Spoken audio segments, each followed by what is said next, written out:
Venezuela has ordered the closure of major border crossings after another incident with Colombia. It is the latest in tensions between the two countries, which include deportations and violence.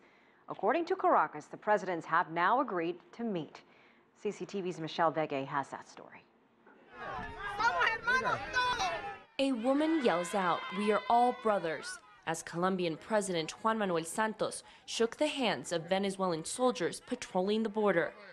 Colombians who have fled and were deported from Venezuela continue to ask for relief from the government.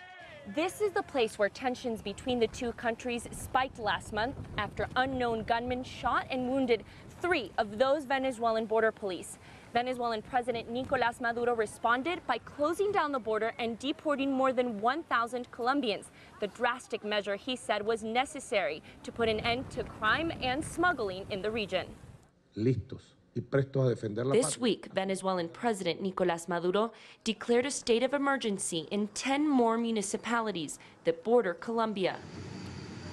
He also instructed the defense minister to increase military presence in case of provocations from Colombia.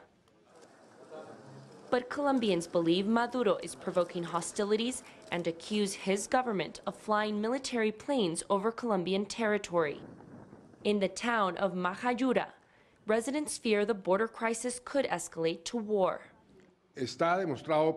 On Wednesday, President Santos addressed the nation and urged a diplomatic path. Closing down more crossings is not the way to reach a solution to the problems of our border. Any meeting between the two presidents will need at least some preparation for it to be successful.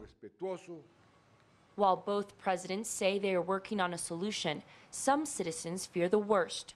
A recent poll published showed nearly half of Colombians think this dispute could lead to war, and nearly 23% fear more deportations.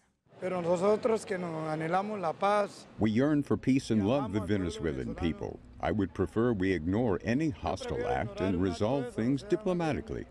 I think it's a smokescreen to distract people with some flyovers to see what happens, how people react. Like playing cat and mouse to see what limits can be crossed, and then distract everyone from finding a real solution. Begue, CCTV, Cúcuta.